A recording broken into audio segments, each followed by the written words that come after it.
Okay, let's see if this is working. Looks like it is. So, all right. So we're gonna talk first about the homework, and here's the solution that Jeffrey will upload soon. The first problem is a leak-off problem, in which you have to figure out several things. And first, you start by estimating what is the vertical stress, the total stress. Then you need to compute effective stresses, vertical effective stress, and minimum effective stress. You don't know if it's horizontal or not yet, but in this case, very likely this. And then you assume what is the faulting regime, and there is some data for that, and then you calculate the ratio and then calculate the density of the mud. So let's go for the first one. So for the first one, what you had to do here was to look at this plot and try to figure out what are the conditions at the shoe depth. So you have the depth of the water, you have the total depth, and assuming gradients of pore pressure and overburden, you can calculate what is the total vertical stress. So you know how to do this very well so far, right? And you're still going to need it for the third exam, but I hope by now you know how to do this very well. So not difficult, same thing that we have been seeing before. The second step is to calculate vertical stresses. In order to do that, you need a pore pressure.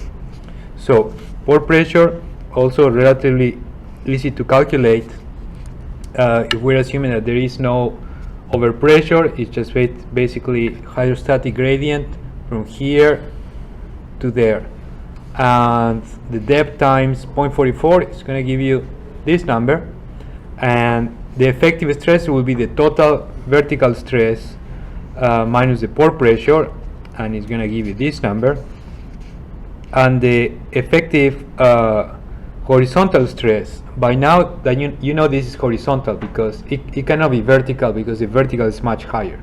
So by now, although you didn't know this so far, but now you know that since this one is much higher than what you have over here from the fracture pressure, closure pressure, this one must be horizontal. So far you don't know if it's normal faulting or strike slip, but at least you know that this is a horizontal stress. Where do you get this fracture closure pressure? From here. In this plot, you have the reading of surface pressure and downhole pressure for this leak-off test, and you want to use the downhole pressure, and the downhole pressure tells you that the fracture closure pressure, it's this dashed line, and it's going to be a point over here, which in this case Jeffrey estimated to be about 5200 or 5300 psi, right? So this fracture closure pressure, that's going to be the minimum principal stress, this one. You subtract the pore pressure and you get the effective horizontal stress. And notice now that this is field data. This is not something, this is not an example I made up. This is all field data. And if you calculate what is the ratio of effective stress, it gets very close to this number that we have been seeing so far very often, which is about 3. So what this tells you is that effective stress anisotropy is about 3. And very likely this state of stress is controlled by normal faults. So here Jeffrey is just saying, okay, this is normal, but why do you think this is normal and not strike slip? Any idea? Any suggestion? Yeah. The sigma H-man is really low already.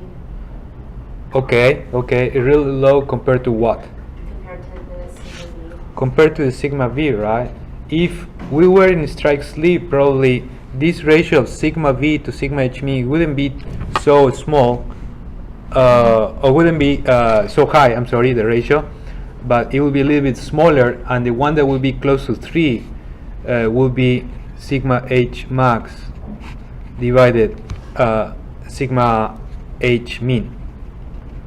That one will be close to 3, but now this one is very close to the limit, so very likely this is normal faulting.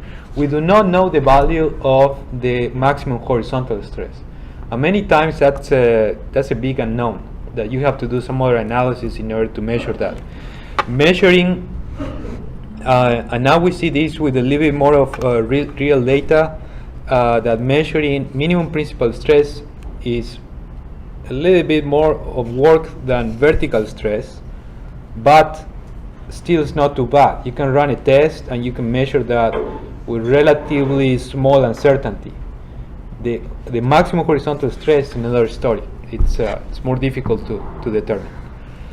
All right, so after that, what you have to do is to calculate the math density, and in this case, we're just assuming that when the injection rate is 0, somewhere over here, the downhole pressure is equal to the surface pressure. So for example, if at the surface pressure equal to 0, I have a downhole pressure of already 4,600 psi. That means that in this case, inside the casing and on top of the, we're going to disregard here a little bit the, well, I guess we don't have to do that actually, but when we calculate depth we have to do it. So here we have the drilling rig, we have the ocean, and we're getting to this point. The density or the hydrostatic column of pressure, even if you measure 0 pressure on the surface, still in your wellbore there is going to be all of this hydrostatic column in which the pressure downhole, let me write here, downhole is going to be the density of the mud times density times the true vertical depth, and this case is sub C. So by comparing then these two, whenever surface pressure is 0, this is the downhole pressure, that's going to give you the density of the mud. So this is kind of inverse problem to what you have done before. Yes? On there it says 4,700 for BHP. On the bottom hole pressure,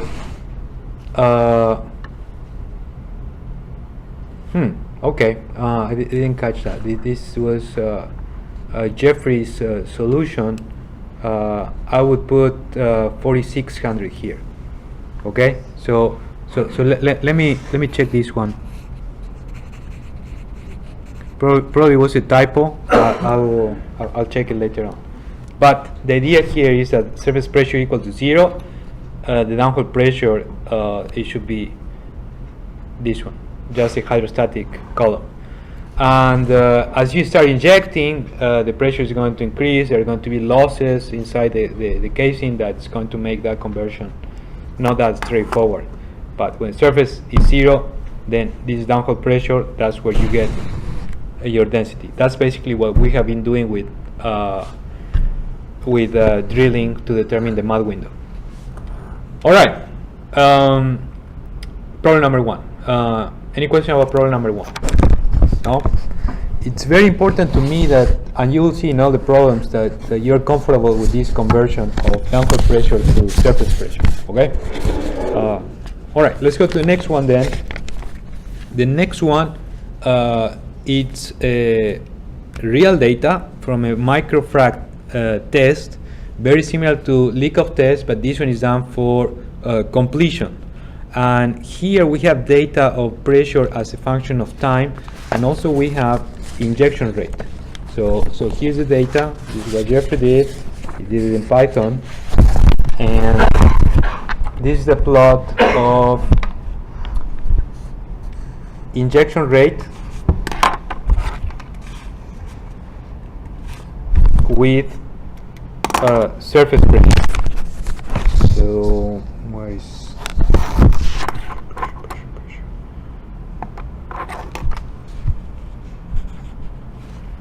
that's pressure over here. So if you look at the data, this is very similar to what we have done. Sometimes, we assume a perfect step function here, but in reality, no, you don't have that all the times. But it's pretty much constant. You get to a point, the pressure reaches a maximum, and the fracture starts to propagate. This is the fracture propagation pressure at this point. Stop the pumps, pressure goes down. Let's make a zoom in here in that region, and you will see a little bit better the decay. So again, this is injection rate, and this is the pressure. Again, after you stop the pumps, pressure goes down very quickly, and the pressure then goes slowly as the fracture closes. Your work here is to determine the fracture closure pressure by analyzing this data. So what you have to do at this point is, first of all, you need to find what is the instantaneous shutting pressure. This should be the time for the instantaneous shutting pressure. After you find that time, you have to make a plot of the square root of time for the pressure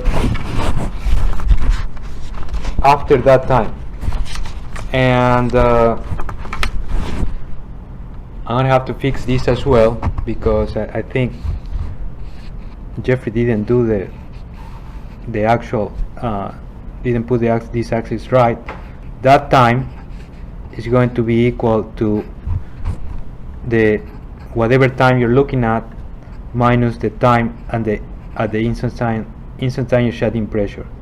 That time, you do square root of that, you plot the pressure as a function of this, and you're gonna find, probably you cannot see very well this, but I'm going to change it, okay? I'm going to upload the good solution.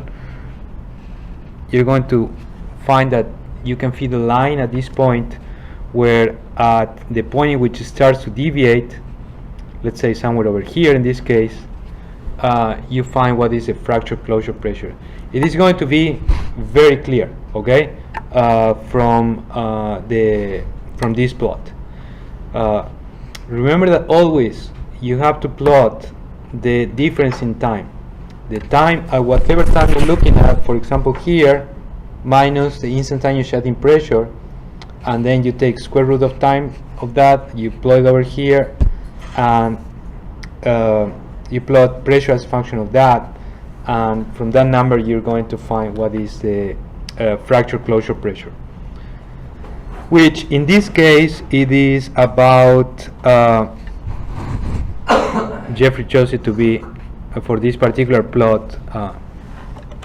You cannot see in the camera, but there is a red line that more or less ends at that point, so he chose to be over there. I'm going to upload a good solution for this one, okay? I think this is the end of the problem. So just have to find the fracture closure pressure. No, okay, there is one more thing. Remember that we have surface pressure. So if you want to calculate the downhole pressure, you need to add the pressure gradient inside the casing of the wellbore. And in this case, that it's assumed to be filled with a fracturing fluid that has a density similar to water. So if you want to calculate the actual minimum principal stress in situ, you need to add to this surface measurement the pressure that you read over here. So the pressure you read over here, you need to add a hydrostatic gradient, which is this one. That's why you have depth gradient, and you will get the actual minimum principal stress. This is the minimum stress that you need in order to open the hydraulic fracture. Remember that if you wanted to propagate a fracture, for example in this case, fracture closure pressure, which is somewhere, we say 1800s, right? Somewhere over here, it's not the value, but in order to propagate the fracture, you need this pressure over here. Okay? In this example, I'm not asking you for that fracture propagation pressure, but I'm asking for the fracture closure pressure, which is somewhere over here. But in some other problem, I may ask you for that one. Okay? So keep in mind how to calculate that pressure. Okay. Any question about this problem? No? I see a little bit difficult asking you in a test, for example, to calculate square root of time of 10 numbers. That may not be easy to do in a test. It may take a lot of time. But something that I think could be totally feasible would be to give you this plot as a function of square root of time, so you have to find the fracture closure pressure. Okay? Just have to draw a line, see where the data stops deviating from the line, and from there you can calculate the fracture closure pressure.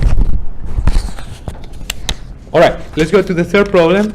The third problem, it's a problem of interpretation. Actually, I gave you the solution over here. Hopefully you got to the same solution. You have to interpret this, again, fracture injection test, in which you have the flow rate. This is the injection, goes with this one, and you have again surface pressure. Remember that in most of these tests you measure pressure on surface, not at depth. So you need to add always that additional column of fluid. And here, let's see. First of all, how many barrels of fracturing fluid were used in this test? This is just about reading the test. Basically, injection rate, which is about 0.5 times the delta T, which is about 30 minutes, right? So 0.5 times 30 minutes, that's going to give you 15 barrels. So this one, A, is easy. Number B, fracture propagation pressure, instantaneous shedding pressure, fracture closure pressure. In this problem, I'm not asking you to point those with high accuracy in this plot, but I just want that you know what is the order of that, or how this fracture takes place. So again, you start injecting, pressure goes up, reaches a peak, gets out of the near perforation in this case, and goes into fracture propagation regime. So this is going to be the fracture propagation pressure. After that, sometime you have somewhere over here instantaneous shedding pressure, because you shed in the pipes, and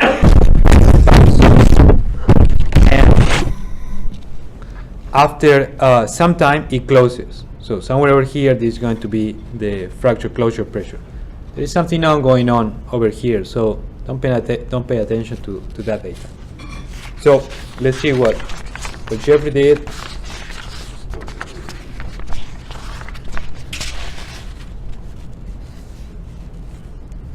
Fracture propagation pressure, shedding, instantaneous shedding pressure somewhere over there, fracture closure pressure somewhere over here.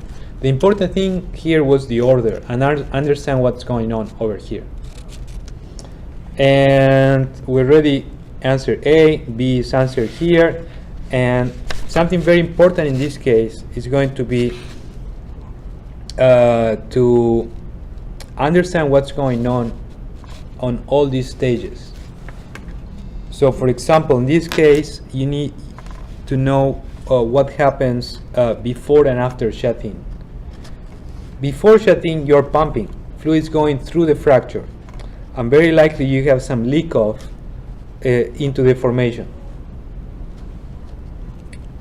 After the pumps are shutting, there is no more fluid flow inside the fracture. So your fracture is still open. Between instantaneous shutting pressure and fracture closure pressure, the fracture is still open. So your fracture is still open, but you have some leak off. When the fracture closes, then that's when you get the fracture closure pressure, and then your fracture is going to be closed, right? And the last thing over here is to answer what is the minimum principal stress in this case. And in this case, the minimum principal stress is going to be equal to the fracture closure pressure measured if it's with surface pressure. So this number over here plus, remember this is surface pressure, plus the pressure already given by the hydrostatic gradient, which in this case is 5500 psi, and I think that was given. Yeah, in this case you know that from the very beginning, so you add that to your fracture closure pressure somewhere over there, and you get your minimum principal stress. Let me ask you the following. With this example, what is going to be the actual fracture propagation pressure in terms of downhole pressure, not surface pressure?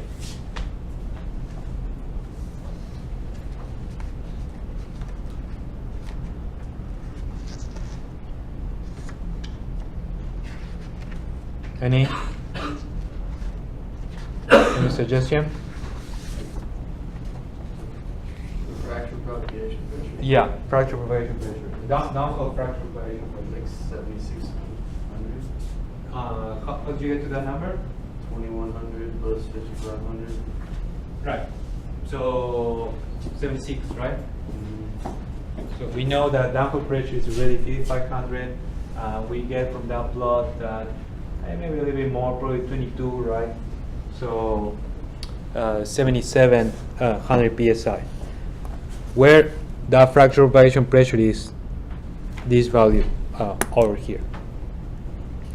Okay, so any questions about this problem? No? So let's go then to the last one.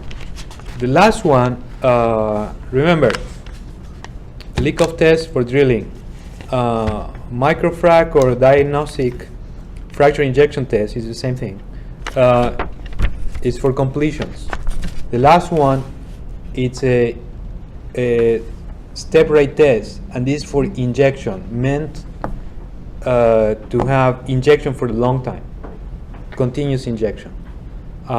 So here you have several steps. In each step you increase the injection rate, and on all of these you have measurements of pressure as a function of time. If you plot that pressure as a function of time, you will get something like this, where here we have rate. So these are the steps. That's what is called step rate test. And here we have the pressure. Notice that with every injection rate change, the pressure goes up. At some points it does go down. That's because you stop injecting. So it goes from here to there, and there is a small stop here of injection, and then you start injecting again, and pressure goes down a little bit, but it goes up. And your objective here is to plot what is the pressure as a function of the injection rate. So from here, if you pick this point, which looks like steady state, this point, that point, this one over here, this one over here, doesn't look that much like steady state, to be honest with you, right? But we just go ahead and pick that one. This one, it's more or less good. This one's more or less okay. You plot all of these pressures as a function of rate.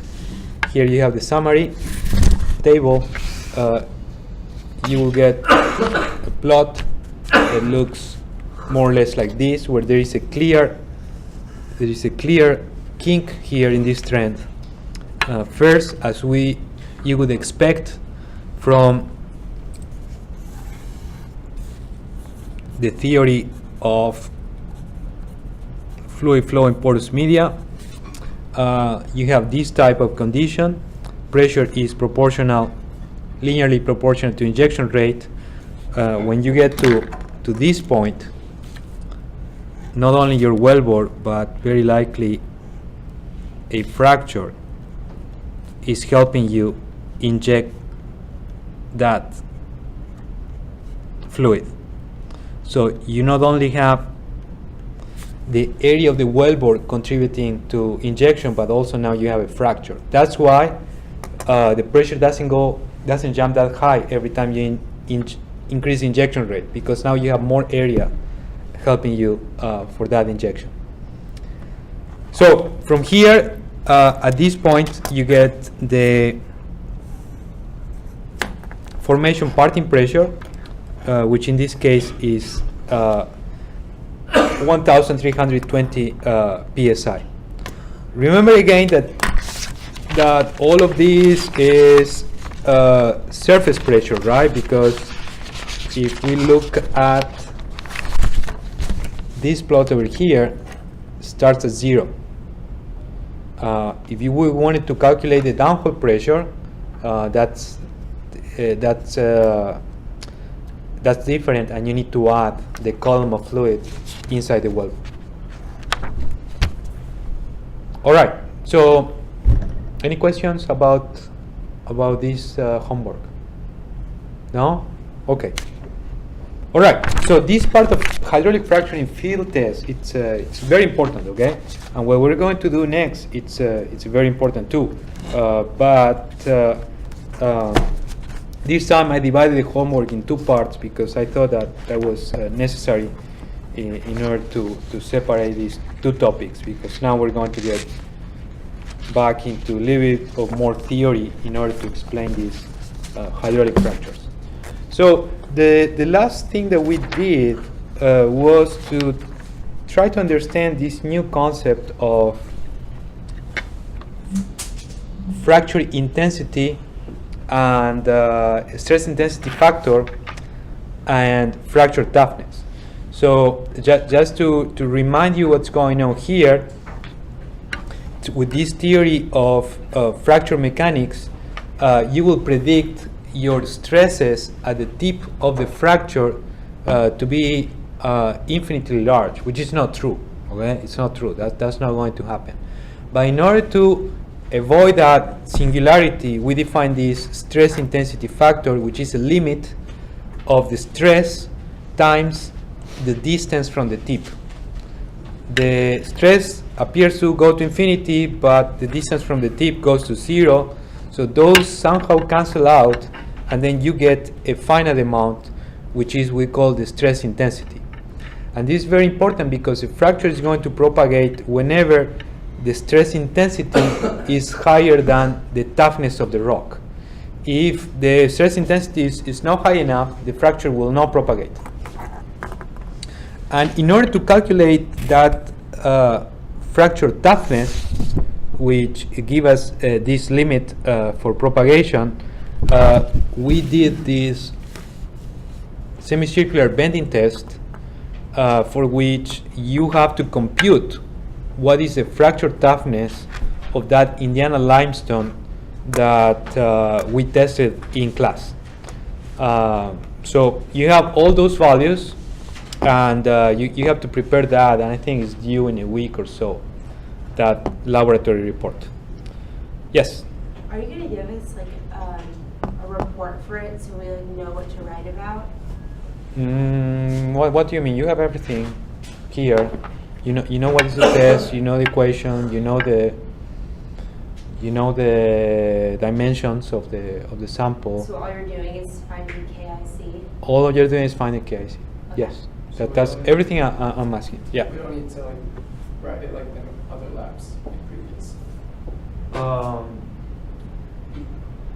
I would, what you have to do is just, you know, to write a little bit of introduction, what is fracture toughness, and the example, the laboratory test that we did in class, and what is the value that we measured for that particular rock. Actually, we did 2 experiments, right? So you could report those 2. But that's it, you know, something like probably 2 pages long, that's fine.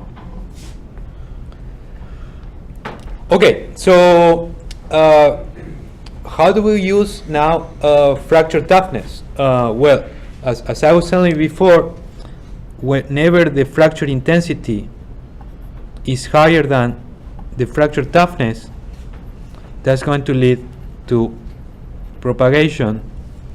If the fracture intensity is smaller than the fracture toughness, that means no propagation.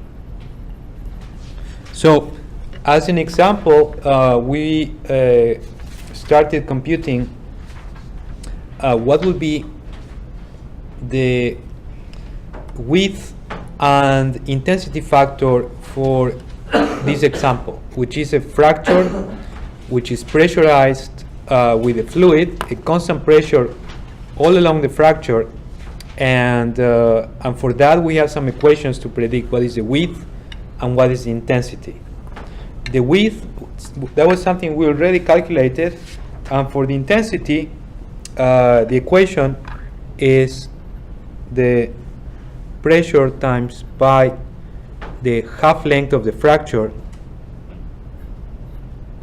square root. Did you guys calculate that number?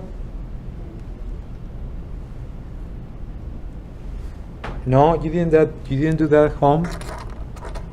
So XF in this case, remember here this is the half length, and in this case this is going to be equal to our C. Okay, we're going to see later on that we're going to use that C for, depending on the geometry of the fracture, either to be the half length or to be the half of the height of the fracture. So that's why now I'm not writing directly XF over here. But in this particular case, this is going to be C, and it's also going to be 10 meters. So please go ahead and calculate the value because we're going to go into another example now in a little bit.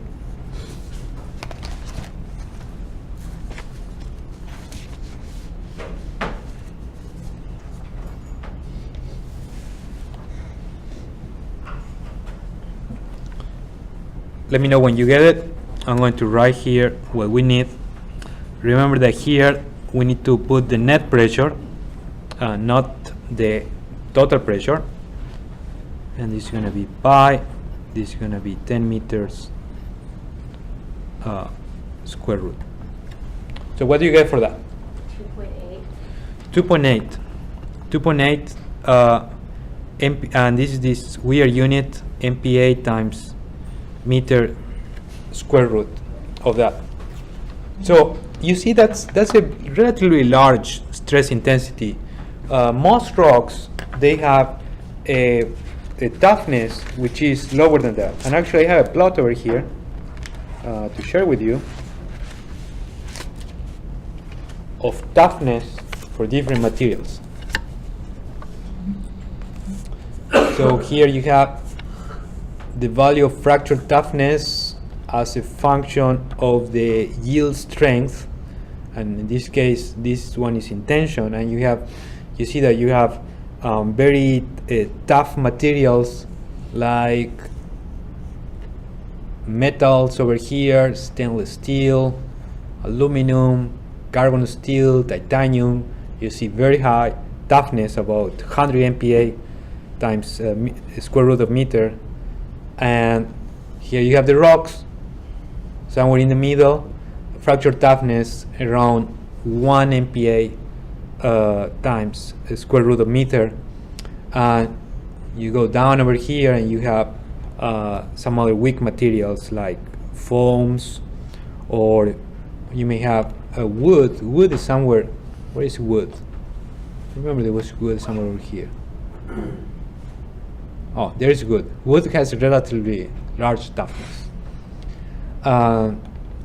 That's because it has fibers that resist a lot of tension. But here, for example, you have cork, polymers, rubber, but rocks are more or less over here. So this intensity is relatively large. So very likely at that point, you already have fracture propagation. Let's do something of a little bit of a more realistic case. And this one is a case in which we do not have a constant pressure in the fracture, but we have a net pressure that decays towards the tips linearly.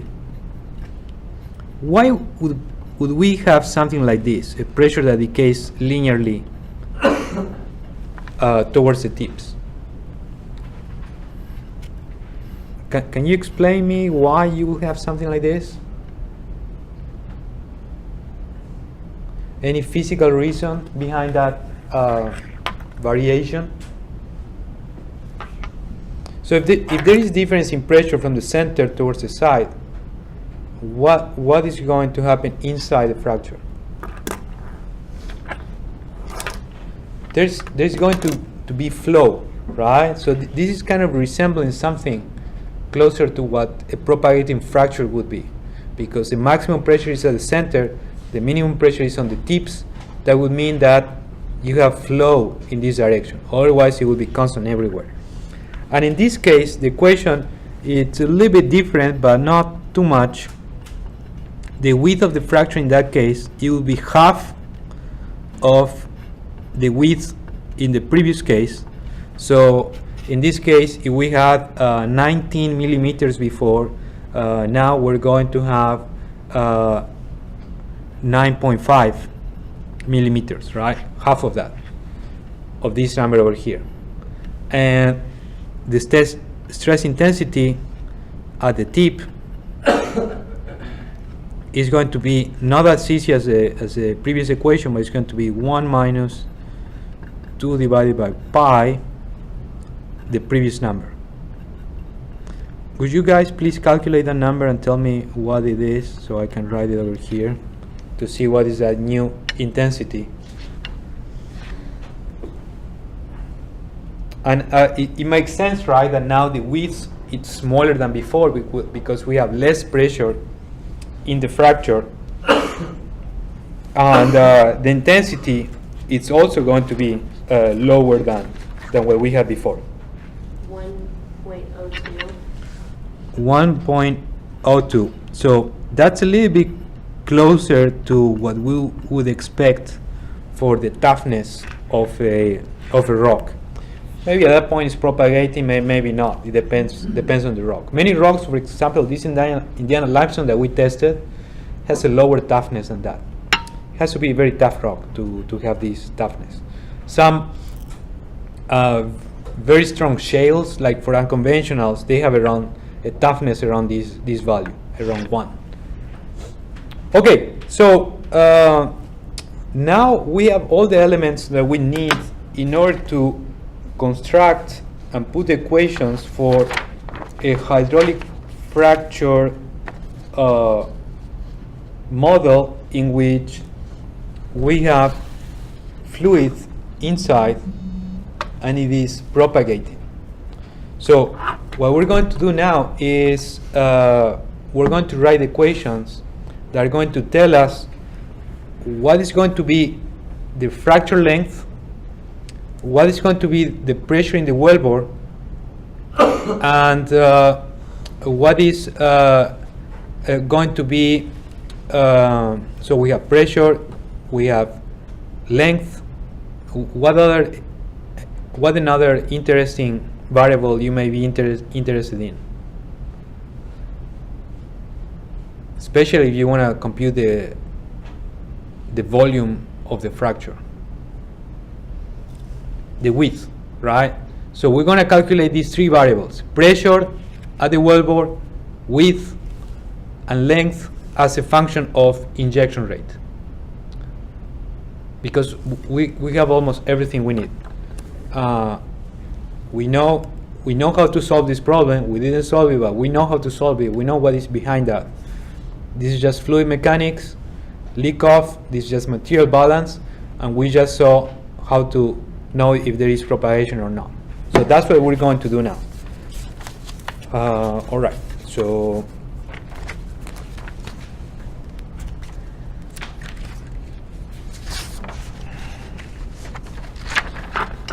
these are what are called ideal hydraulic fracture propagation models for single and planar fractures. Let me see, hydraulic here.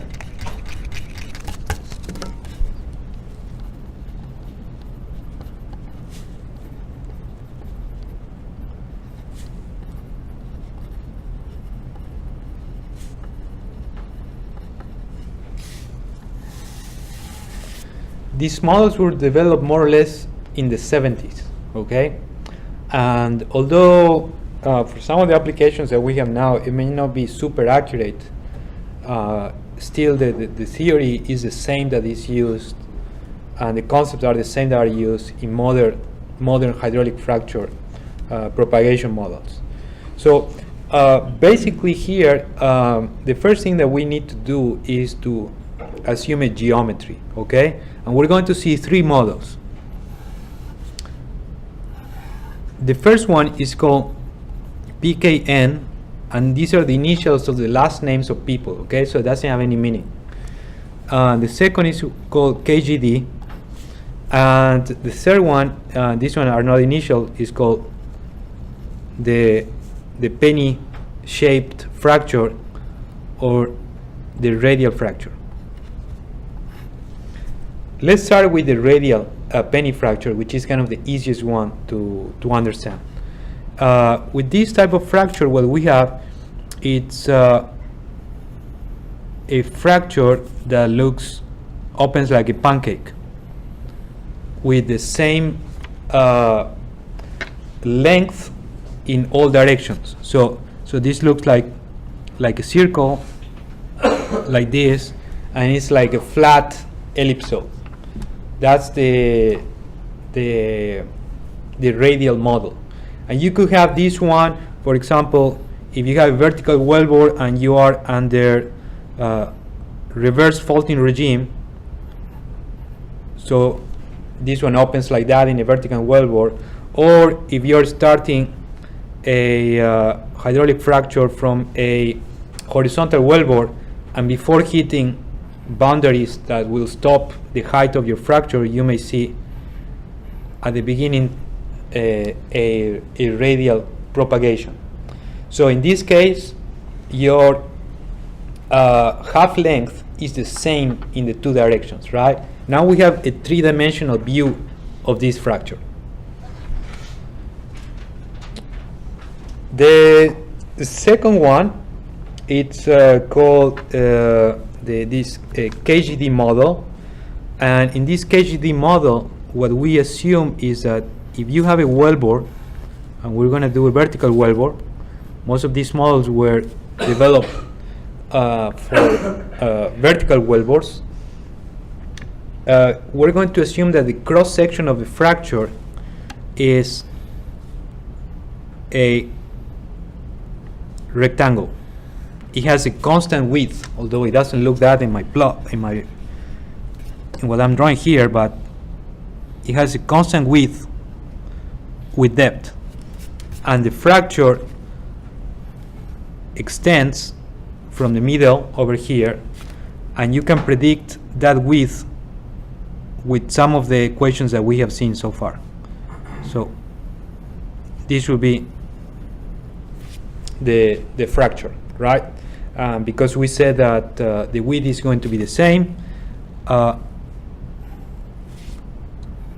The fracture is going to look something like this, and that shape is going to repeat here at the top, and it's going to repeat at the bottom. From here we can already get what is the fracture height, right? In these models, many times, in order to make things easier, also the fracture height is assumed to be constant. Here we have the fracture half length of one of the wings, and again we said that the width at the wellbore is going to be a constant. This is the KHD model, and this model is usually good whenever you have short fractures. The hydraulic fracture length is smaller or equal than the hydraulic fracture height. So you don't want to use this model for very long fractures because it's not going to be good. You may use this one to predict, for example, fracture closure pressure from a leak-off test. It may be more or less okay for that. You could design hydraulic fractures for a frac pack job. Do you guys know what is a frac pack job? It's a hydraulic fracture which is done in relatively unconsolidated sediments to avoid sand production. So you make a hydraulic fracture and you fill it with very strong propants or ceramics, so that when you lower the pressure and you increase a lot of effective stresses, the sand doesn't crash, and it just it may crash somewhere else, but it's not going to crash in the fracture, and that's going to help the fluids to move and the sand not to get into the well and develop cavities that then bring some other problems. And those are relatively short fractures. So in those cases, the KGD is going to be okay. When you have longer fractures, there is another geometry which it's a little bit better and predicts a little bit better the pressure response. And that's the PKN geometry. And this is going to be our third example here. In this case, if we have a vertical wellbore, the shape of the fracture at the wellbore, according to the PKN model, is going to be an ellipse, and as you extend out into the formation, at the tip of the fracture there is no width, but in the middle of the fracture the width is going to be of course smaller and not as big as in the wellbore. So in this case, again, here we have our fracture height, which is going to be constant according to this model. We have our fracture half length, and we have a width that depends on the height. At the middle of the fracture, we can calculate what is called the maximum width. So the maximum width is going to be in the middle of the fracture at the wellbore, right? That's where the fracture is going to be the widest. And at that point, as I say, we have the maximum width, and this fracture, this model is going to be good whenever your fracture length is higher than your fracture height. And that applies for most of the completion works where your fracture is usually much larger, fracture length is much larger than your fracture height. So this means long fractures, and it's usually done for completions. Okay, so assuming this geometry, we're going to be able now to tell what is going to be the variation of pressure, variation of fracture length, and variation of width with time. I'm not going to develop the equations here, but if you want to see the development of the equations, you're welcome to come to my advanced geomechanics class. I think we're going to do that this afternoon, where we show the origin of the equations I'm going to show right now. But basically, we're going to get equations that tell us that the fracture half length is going to be equal to this number times, and for a constant injection rate cube. You guys remember what is this E prime? What? Yeah. What is it? You got this in the exam, you remember? E over 1 minus B squared. Yes, that's called the plane strain modulus.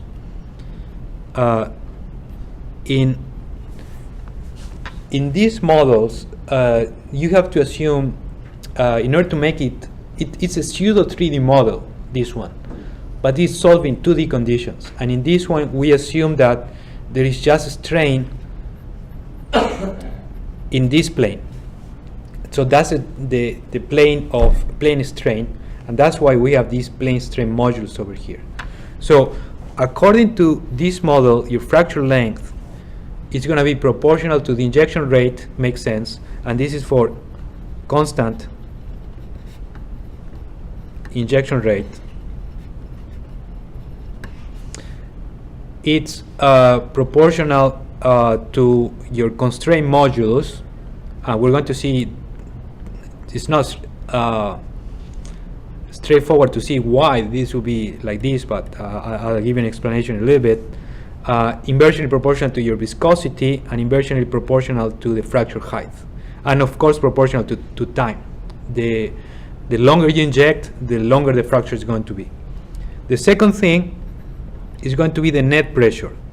The net pressure at the wellbore is going to be equal to, again these are just numbers, it's the result of, say, pi over something, so there's no dimension here. Here we have the plane strain modulus to the fourth times viscosity, injection rate square, hydraulic fracture height to the sixth, this one to the 1/5 times time to the 1/5, and now it makes a lot of sense that the net pressure is proportional to the plane strain modulus. The stiffer the rock, the higher the pressure you need in order to move the wall of the rock, in order to open the hydraulic fracture. Proportional to viscosity, because it takes work to move the fluid around the fracture. Proportional to injection rate. Inversely proportional to hydraulic fracture height. This is mostly because of material balance. The bigger the height, the less the width in the fracture is going to be, and proportional to time. And the last one is going to be the width of the fracture at the wellbore in the middle of the fracture, and this is going to be equal to 3.04 injection rate square times viscosity divided plane strain modulus height times time to the 1/5. And in this case also makes a lot of sense that the width is inversely proportional to the plane strain modulus. Stiffer the rock, the smaller the width.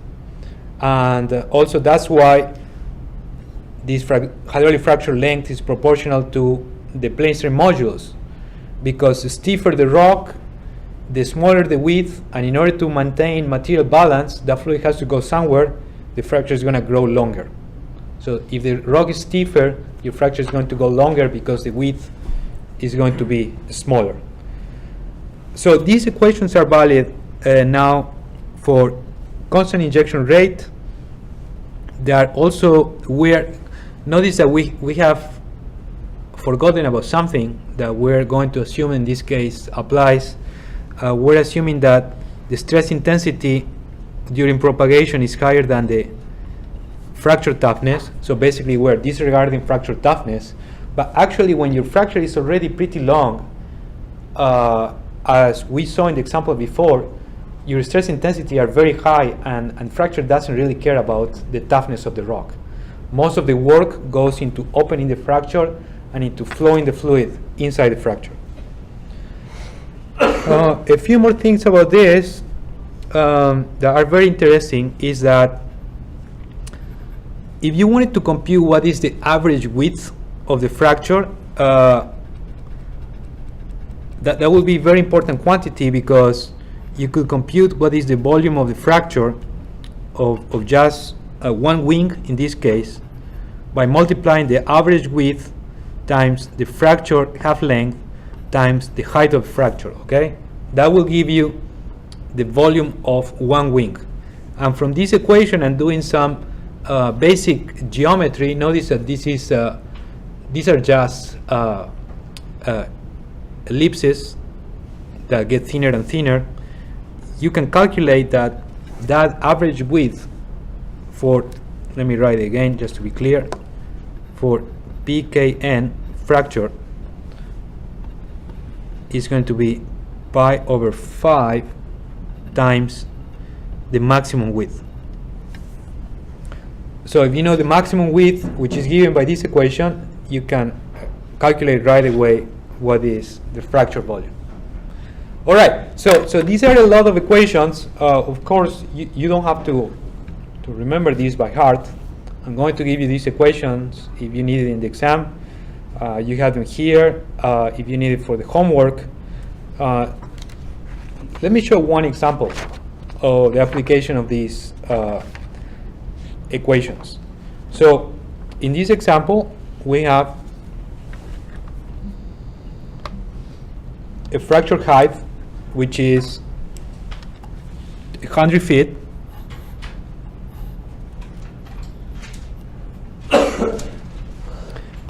We have a more or less medium plane strain modulus, about no, actually it's a very high plane strain modulus. It's about 9 million psi, and viscosity of the fluid 1 centi plus, and injection rate, reasonable injection rate for one wing, 25 barrels per minute, and the time of injection is 30 minutes. So if you use all of these parameters and you put them into this equation, you'll obtain what I have over here. As I said before, these are just numbers, okay? So whatever you put here in this equation with its own units is going to give you that according to what you put in here. I strongly recommend that you work with these quantities in the SI units. If you want to convert those to field units later, just do that. But when you are using these equations, use the SI units, because that's going to give you the answer here. If you use SI units in meters, in pascals, in meters, and you can convert that very easily back to feet, PSI, and in this case, inches. Probably you don't want to tell widths in terms of feet, because feet is too big for that. All right, so you use these equations and then you can calculate. This is the fracture length as a function of time. So you see, as time passes by, the fracture length increases almost linearly with time. The exponent, as we saw before, is t to the 4/5 to the 4/5. So that's about 1. It's almost a line. The fracture width increases a lot at the beginning, but then it sort of plateaus. That's because this increases with proportional to t to the 1/5.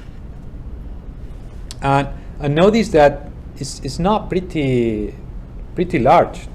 We have a fracture which is about 100 feet long, and it's just 4 millimeter width. How many inches is 4 millimeters? It's about 1/6 of an inch. 4 millimeters. It's very small. Okay. So 4 millimeters probably is from here to there, real size. This is the width of the fracture for something that is standing 100 feet. Okay, so last thing, the fracture pressure it also has a very similar behavior to fracture width, and here we see the fracture pressure increases with time as you're propagating the fracture. You remember that before we say it reaches more or less a plateau. Well, in this case, we have something a little bit more rigorous, and we see the fracture actually increases with time, but at some point also increases very quickly at the beginning. That's because you're opening the fracture, and then it stays more or less in a plateau. And from here also, in this example, what time is it, guys? 12:02. 12:02. Okay, we're close to the end. So you're going to have to solve this in the homework, okay? But here I just have one example. You know what is the width, right? You get it from here. From that, you can compute the volume of the fracture with the equation I gave you. And the volume of the total fracture in this case is about 239 meter cube. I don't know if that tells you a lot, but I can tell you that my dad's swimming pool, it's about 100 meter cube, and it's a middle-sized swimming pool, okay? Not too small, not too big, but that's about, think of it, regular swimming pool, like, you know, apartment complex swimming pool, it's about 100 meter cube. Probably an Olympic swimming pool, maybe more like 1,000, okay? But regular swimming pool is about 100 meter cubes. So that's the size of this total fracture, about 2.4 medium-sized swimming pools. If we assume in this case, and this is something I assume in this case, that all I injected during the time of injection, 90% of that was water, and 10% of that was sand. In that case, do me a favor, because I changed this yesterday. I think this is 20% of that, right? I changed the equation, but I didn't change this number. So yeah, this is going to be 20% of that. So in this example, I'm assuming that 20% is sand, 80% is water. So if 80% is water, that gives me about, again, about 2 swimming pools of water. That's all the water that you need in order to do this hydraulic fracture job. And the sand is about 48 meter cubes. You can convert that to the weight of the sand, and that gives you about 126 metric tons. And currently, for completions, one truck can carry about 20 metric tons of sand. So in this case, you need about 6 trucks in order to complete this hydraulic fracturing job. In the homework, you're going to have to do a similar example, okay? So keep in mind these numbers. And I'm not talking much about here the proppant injection schedule, but usually you start injecting at some point. You might maintain that injection rate constant, but you start ramping up the proppant concentration with time. So back in the days, 70s or so, this was the type of hydraulic fracture design that you were doing. You will estimate volumes, you will estimate pressures, according to these very simple equations. The main limitation of these models is that they assume that the hydraulic fracture height is constant. And by now we know that that's not true. I don't remember if we talked about this or not, but let me see if I find an example over here. I think probably we did. Just let me check quickly. We saw this at the beginning of the class.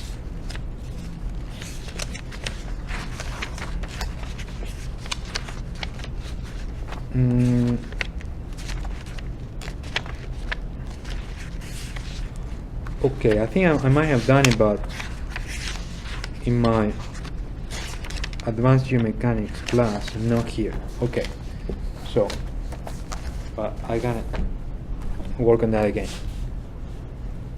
How do we define what is the hydraulic fracture height?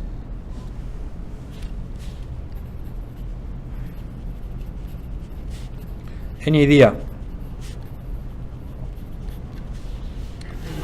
The main principle of a hydraulic fracture is that always it propagates in a plane perpendicular to the minimum principal stress. That's one condition. And the second condition, which also makes a lot of sense, this one, it's in order to minimize energy, right? Why would it propagate opening against S2 or S3 or S1? Doesn't make sense. The second thing is that also this hydraulic fracture is going to always do work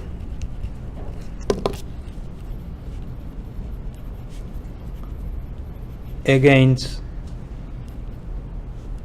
the local minimum principal stress. So let's see how these two conditions they interact in order to define hydraulic fracture height. Let's imagine that we have a very stiff shale, and here we have in the middle a sandstone which is relatively soft, at least softer than the shale. So we are saying that the Young modulus of the shale, and especially constraint modulus, is higher than the constraint modulus of the sandstone. Okay? So this is the shale, this is the sandstone. Now we're going to apply to be God, and we're going to add a tectonic strain on this system. So all over here I have a plate far away from this that applies a displacement U, and that creates a tectonic strain, and it's the same everywhere in the shale and in the sandstone. My question here is, assuming that in this direction this is the minimum principal stress, what is going to be the variation of the minimum principal stress as a function of depth?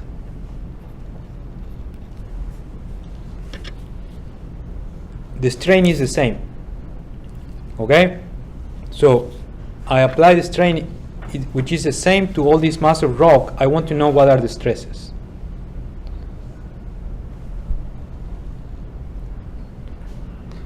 Before we, and let me see if I have time for that or not.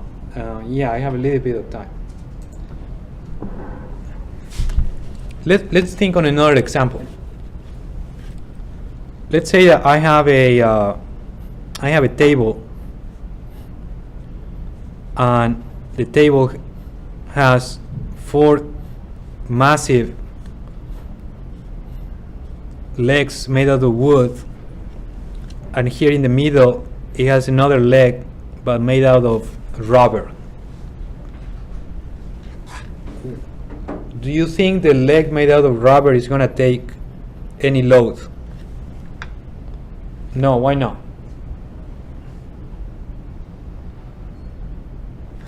This is something which is called compatibility of displacements or compatibility of strains. If the load is just taken by this very stiff table, the load is going to transfer all to the stiff legs and not to this one, because in order to produce a strain in the stiff leg of a tiny bit, that requires a lot of stress. If we get the rubber leg, in order to produce the same strain, stress times strain, Young modulus times strain, that's going to give you stress. That's going to be a much, much lower stress. So stiffer legs are going to take more load than the soft leg. And in this case of the shale is the same. If you have stiffer sections in your rock, those are going to take more stress for the same displacement, for the same strain, than the soft layers. So in this case, the profile of minimum principal stress is going to be like this. The lowest is going to be in the soft layer, and the highest is going to be in the shale layers. So now when you start propagating a fracture, let's say somewhere over here, let's say that here we have a wellbore, and you have perforation here, you start propagating this fracture. Is going to grow, penny shape, so it's going to grow, and at some point, it's going to continue growing. At some point, it's going to hit the boundary. When it hits the boundary there, it's not going to jump over here, because it's just easier to continue in the sandstone further away in direction perpendicular to the paper, right? It's not going to go up, it's not going to go down, just going to continue opening wherever the minimum stress is the lowest. And that in this case is in this sandstone. So it's going to continue. Let me help myself by drawing these lines. It's going to continue like this, like that, growing in the plane out of the paper. This contrast in stress is what is going to define the hydraulic fracture height. And this is exactly what you have to do in the homework. So in the homework, I'm going to give you data that more or less looks like this. This is a well log, and you have density that varies like that. You have BP, you have BS, sonic velocities. We know that they are linked to elasticity and to Young modulus, and from here you're going to be able to compute a constraint modulus and a Poisson ratio log, and this is going to look something like, say, like that. And from here you can predict what is your minimum principal stress, and let's assume that it looks very similar to that in this case. That's going to mean that if you want to fracture, let's say all of this is a Poisson. If you want to get to all of that, very likely you're going to need perforations here and also perforations there, because if you just do them here, the fracture may not have enough energy to go over this bump, so you may need a little bit more over there. That's the concept.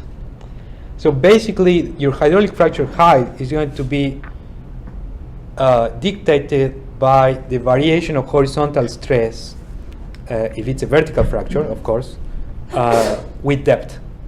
And that's what you're going to have to do in the homework. Okay? So, all right, guys, I think this is the end for today. I'm working on that homework. I'm planning to add a little bit more of microseismicity interpretation, which I think is very useful. And I found a very nice paper from Schlumberger that explains that, so I'm trying to incorporate that into the homework. So, okay, I'll see you next week. Have a happy Thanksgiving.